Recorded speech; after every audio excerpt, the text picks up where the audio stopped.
ఓం నమ శివాయ. హాయ్ అండి. ఈశ్వరి జ్యోతిర్వాస్తు కేంద్రం, తిరుచానూరు, తిరుపతి. నేను మీ కాగిత శివకుమార్ స్వామి. రాహు అండి జాతకంలో చాలా పవర్ఫుల్ అండి. రాహు గనక మంచి ఫలితాలు ఇస్తే మరపురానివిగా ఉంటాయి. ఒకవేళ చెడు చేయదలుచుకుని చేస్తే భరించరానిదిగా ఉంటుంది. అంచేత రాహువు గురించి ద్వాదశ భావాల్లో ఎక్కడుంటే ఏ ఫలితాన్ని ఇస్తాడు అనే విషయాన్ని తెలుసుకుందాం. రాహు లగ్నంలో ఉంటే, అనుకూలంగా ఉంటే చాలా మంచివాడండి. చక్కటి సేవకా వృత్తి కలిగి ఉంటాడు. అందరితో బాగుంటాడు, అందరికీ హెల్ప్ చేస్తూ ఉంటాడు. ఇదే రాహు లగ్నంలో ఉండి ప్రతికూలంగా ఉంటే దొంగతనాలు, మోసాలు, దుర్మార్గాలు, అబద్ధాలు ఇట్లాంటివి చేస్తూ ఉంటాడు.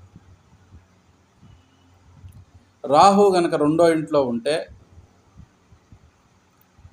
గవర్నమెంట్ ఉద్యోగ అవకాశాలు ఉంటాయి, అన్య భాషలు నేర్చుకుంటారు, అందరితోనూ బాగుంటారు. పాజిటివ్గా ఉంటే ఆర్థికంగా బాగా సంపాదిస్తారు, బాగా నీతిగా ఉంటారు, అందరితోనూ మంచి సహాయకారిగా ఉంటారు, మంచి సలహాలు ఇస్తూ ఉంటారు. ఇదే రాహు రెండులో నెగిటివ్గా ఉంటే మాత్రం ఆర్థిక ఇబ్బందులు పడుతూ ఉంటారు, అప్పులు అనేకం చేస్తూ ఉంటారు, సంపాదన లేక ఇబ్బంది పడుతూ ఉంటారు, లైఫ్లో స్థిరపడటానికి చాలా కాలం పడుతుంది. ఇదే రాహు మూడో ఇంట్లో ఉంటే 3, 6, 10, 11 స్థానాలు మంచివి అని శాస్త్రం చెప్పబడుతుంది. అదే మూడో స్థానంలో కనుక రాహు ఉన్నట్లయితే ఇది సువర్ణమూర్తి అని అంటారు. 3లో రాహు రాజయోగ కారకుడు, మంచి అదృష్టాన్ని ఇస్తాడు, ఆర్థికంగా నిలబడతారు, బాగా సంపాదిస్తారు, ప్రజాదరణ పొందుతారు, రాజకీయ నాయకులుగా ఉంటారు. 3లో రాహు ఉన్నందువలన మంచి సత్ఫలితాలు కలుగుతాయి. అదే ప్రతికూలంగా కనుక 3లో రాహు ఉన్నట్లయితే తోబుట్టువుల విభేదులు అవుతారు, అన్నదమ్ముల అక్కచెల్లుడితో అనుకూలంగా ఉండకపోవటం, వాళ్లే ప్రతివాదులుగా ఉండటం, స్థిరాస్తులపైన కేసులు వేయటం ఇట్లాంటివి జరుగుతూ ఉంటాయి. ఆస్తిపరమైన తగాదాలు ఎదురవుతూ ఉంటాయి. అదే కనుక రాహు 4లో ఉంటే గొప్ప రాజయోగాన్ని ఇస్తాడు. 4లో ఉన్న రాహు ఎందుకు రాజయోగాన్ని ఇస్తాడు అని అంటే, వీళ్ళు స్వశక్తి పరులు అవుతారు, కష్టపడి పైకి వస్తారు, వీళ్ళంతటి వీళ్ళే వీళ్ళ లైఫ్ను ఒక చక్కగా డిజైన్ చేసుకుంటారు. ఈ రాహు అనుకూలంగా ఉంటే వీళ్ళు గృహాలు ఎక్కువగా 4 ఇండ్లు నిర్మించుకుంటారు. అంటే 1, 2, 3, 4 ఇండ్లు ఇట్లా స్థలాలు కొని గృహాలు కట్టుకొని నిర్మించుకొని ఈ విధంగా చేస్తారు. ఇదే ప్రతికూలంగా ఉంటే మాత్రం ఇల్లు విడిచిపెట్టి దూరంగా ఉంటారు. విద్యను అభ్యసించినప్పటి నుంచి కూడా దూరంగానే జీవనం సాగిస్తూ ఉంటారు. తల్లిదండ్రికి దూరంగా ఉన్నప్పటికీ కూడా కొంత విదేశయాన అవకాశాలు కూడా ఉంటాయి. కానీ మన అనేవాళ్ళు ఎవరు దగ్గరగా ఉండరు, అందరికీ దూరంగా ఉండాల్సిన పరిస్థితులే ఉంటాయి. ఇదే రాహు 5లో ఉంటే మాత్రం వివాహ ఆలస్యం చేస్తాడు, వివాహానికి చాలా ఇబ్బంది కలిగిస్తాడు, వివాహం విషయంలో దెబ్బేస్తాడు. ఆలస్యం అయిపోద్ది. వివాహం ఏమి అని అంటే 32, 34, 38, 40, 42, 44 సంవత్సరాల మధ్యలో ఎప్పుడైనా వివాహం అవ్వచ్చు. ఈ మధ్యలో అయ్యే అవకాశం చాలా తక్కువ ఉంటుంది. అదే రాహు అక్కడ అనుకూలంగా ఉంటే సంతానం బాగుంటుంది, సంతానాభివృద్ధి బాగుంటుంది, సంతానం కోసం బాగా కష్టపడతారు, ఆర్థికంగా నిలబడతారు, ధనం బాగా సంపాదిస్తారు, మంచి అభివృద్ధిలో ఉంటారు. అట్లాగే మంచి స్వభావం ఉంటుంది, చక్కటి దైవభక్తి ఉంటుంది. రాహు వాస్తవంగా దైవభక్తికి విరుద్ధకారకుడు. ఎవరిని నమ్మరు, దైవం అంటే కూడా అంతగా విశ్వసించరు.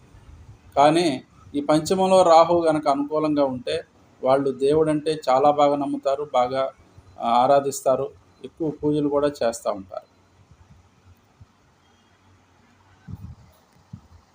ఈ రాహు 6వ ఇంట్లో ఉంటే అష్టలక్ష్మి యోగము అని అంటారు. ఆర్థికంగా బాగా సంపాదిస్తారు, మంచి పొజిషన్లో ఉంటారు, ధనం ఎక్కడ దాయాలో తెలియనంత డబ్బు సంపాదిస్తారు. రాహు అనుకూలంగా ఉంటాడు 6వ ఇంట్లో ఉంది అని శాస్త్రం చెప్తోంది. కానీ వీళ్ళు ఖర్చు పెట్టుకోరు, పరుల కోసమే మొత్తం దాన ధర్మాలు చేయటం, పరులు ఖర్చు పెట్టడం ఇట్లాంటివి చేస్తారు. పుణ్య కార్యక్రమాల పట్ల ఎక్కువ ఆసక్తి ఉంటుంది, లేదా ఉన్న డబ్బుని వాళ్ళంతా వాళ్ళే కాపలా కాసి ఏం చేయాలో తెలియక ఆ డబ్బు పోతుందేమో అనే భయంతో చాలా ఆందోళన చెందుతా ఎప్పుడూ గాబరాగా ఉంటారు.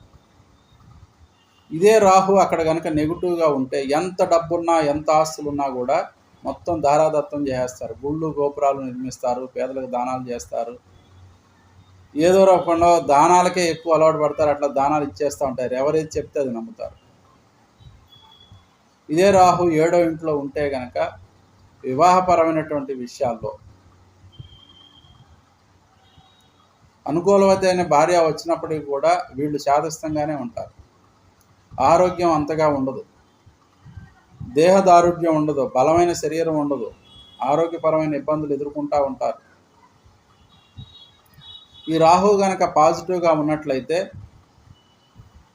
వ్యాపారాలు మంచి మంచి వ్యాపారాలు చేస్తారు, ఎక్స్పోర్ట్ వ్యాపారాలు చేస్తారు, దూరదేశంలో ఉంటారు. ఈ 7వ ఇంట్లో రాహు ప్రబల మారకుడు అని అంటారు. ప్రమాదాలకు కారణం కూడా ఈ రాహువే అవుతాడు. కాళ్ళు చేతులు ఇబ్బంది పడటం ఇట్లాంటివి జరుగుతాయి. అదే 8వ ఇంట్లో రాహు కనుక అనుకూలంగా ఉన్నట్లయితే, ఇది 8వ ఇల్లు అనేది ఆయుర్దాయం, ఆయుస్థానం కాబట్టి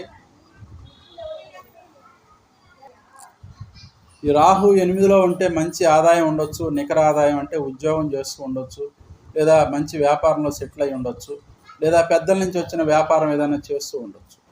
ఇట్లాంటి అవకాశం ఈ రాహు ఉన్నందువలన ఉంటుంది. ఇదే రాహు నెగిటివ్గా ఉంటే కూడా అక్కడ అనారోగ్య సమస్యలు, ఆయుర్దాయ దోషాలు, ఇబ్బందులు, కష్టాలు, శత్రుత్వాలు, కోర్టు కేసులు నడుస్తాయి.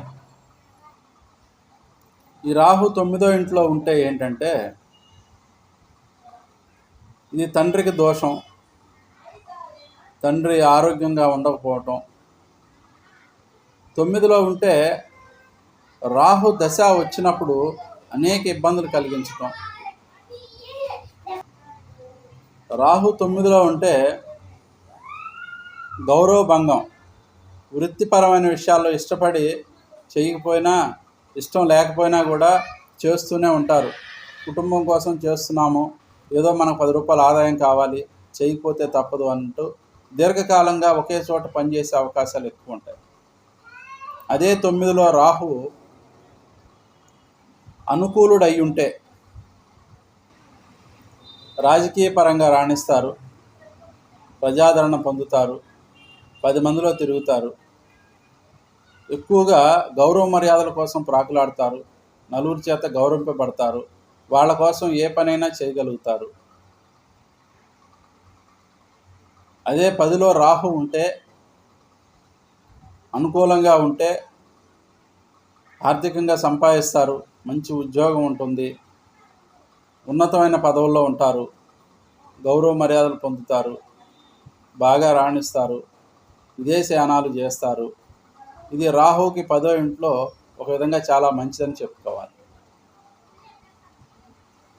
ఇదే 10వ ఇంట్లో రాహు ప్రతికూలంగా ఉంటే దేశ సంచారం చేస్తారు, అందరినీ విడిచిపెట్టి ఒంటరిగా జీవితం సాగిస్తారు, దేశాలు వెళ్ళొచ్చు, రాష్ట్రాలు వెళ్ళొచ్చు, ఎక్కడైనా ఉండొచ్చు, ఒంటరి జీవనమే సాగిస్తారు. ఆర్థికంగా కష్టపడి 10 రూపాయలు దాచుకోగలుగుతారు. ఆరోగ్యం పట్ల కొంత స్వల్ప ఇబ్బందులు ఎదురవుతూనే ఉంటాయి. దీర్ఘకాలిక ఇబ్బందులు అనేవి ఈ జాతకులకి ఉంటాయి, కాబట్టి ఆరోగ్య శ్రద్ధలు వహించాల్సిన అవసరం ఉంటుంది. దశమలో రాహు శుభుడు కాబట్టి ప్రాణం తీయుడు, ప్రాణాపాయ దోషం ఉండదు, కానీ ఎప్పుడూ ఏదో ఒక ఆరోగ్య సమస్యను కలిగిస్తూ ఉంటాడు. 11లో రాహు అష్టలక్ష్మి యోగకారకుడు కూడా. 11లో రాహు ఉంటే ఆర్థికంగా బాగా సంపాదిస్తారు, మంచి పొజిషన్లో ఉంటారు, అందరితోనూ గౌరవ మర్యాదలుగా ఉంటారు, అట్లాగే సన్మానాలు సత్కారాలు స్వీకరిస్తారు, మంచి మంచి ఉన్నతమైన పోస్టులు గవర్నమెంట్ ఉద్యోగాల్లో కానీ రాజకీయ పరంగా కానీ బాగా మంచి ఉన్నతమైన స్థానంలో ఉంటారు. కానీ ఇక్కడ ప్రతికూలంగా ఉన్నారు అని అంటే మాత్రం ఆస్తులన్నీ పోగొట్టుకుంటారు, చాలా ఈతి బాధలు కలుగుతాయి, ఆర్థిక ఆదాయం ఉండదు, సరైన ఆదాయం లేక ఇది కాదు అది, అది కాదు ఇది అని అనేక రకాలైన వృత్తులు చేస్తూ ఉంటారు. దేంట్లోనూ సరిగా స్థిరత్వం ఉండదు. అదే 12లో రాహు ఏ జాతకానికి ఉండకూడదని శాస్త్రం చెప్తారు. 12లో రాహు ఎప్పుడు కూడా వ్యయాన్ని, నష్టాన్ని, కష్టాన్ని మిగులుస్తాడు.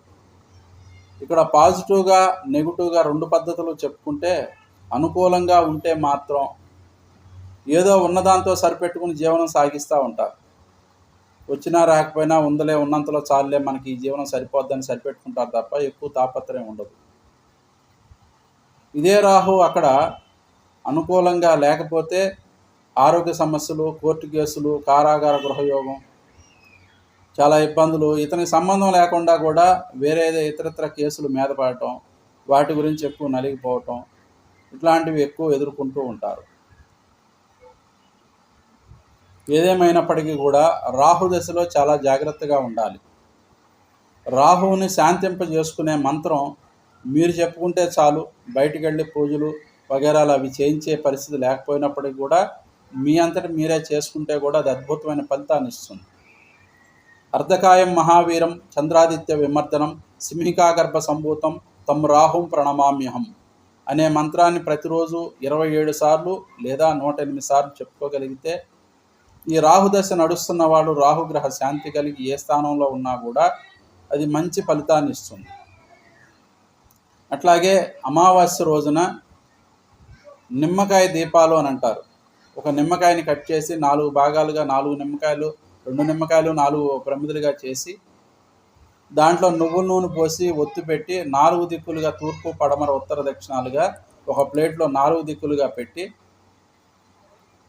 ఒక చెట్టు దగ్గర, రావి చెట్టు దగ్గర లేదా నవగ్రహాల దగ్గర లేదా ఇంట్లో అయినా సరే దేవుడి దగ్గర పెట్టుకుని నమస్కారం చేసుకుని నేను చెప్పిన మంత్రం జపించినట్లయితే ఈ దోష నివారణ కలిగి మంచి సత్ఫలితాలు కలుగుతాయి. ఎంతటి సమస్యల నుండి అయినా బయటపడగలుగుతారు. కానీ రాహు జాతకం మొత్తం మీద ఇన్ఫ్లుయెన్స్ కనుక ఉంటే వాళ్ళు ఏ హాస్పిటల్కి వెళ్ళినా కూడా ఏ రిపోర్ట్స్ కూడా అన్నీ నార్మల్ ఉంటాయి, బట్ హెల్త్ పరంగా మాత్రం ప్రాబ్లమ్స్తో నలిగిపోతారు. బట్ అంచేత ఏమంటే రాహు దశకి నేను చెప్పిన శాంతి బాగా పనిచేస్తుంది. ఒకటి నిమ్మ దీపాలు, రెండోది రాహు మంత్రం. ఈ శనివారం చెయ్యాలి, అది రాహుకాలంలోనే చెయ్యాలా అని కొంతమంది అడుగుతున్నారు. అట్లా ఏం అవసరం లేదు, శనివారం ఉదయం చేసుకోండి సరిపోతుంది. మీ ఓపుకుంటే రాహుకాలంలో చేసుకునే అవకాశం ఉంటే చేసుకోండి.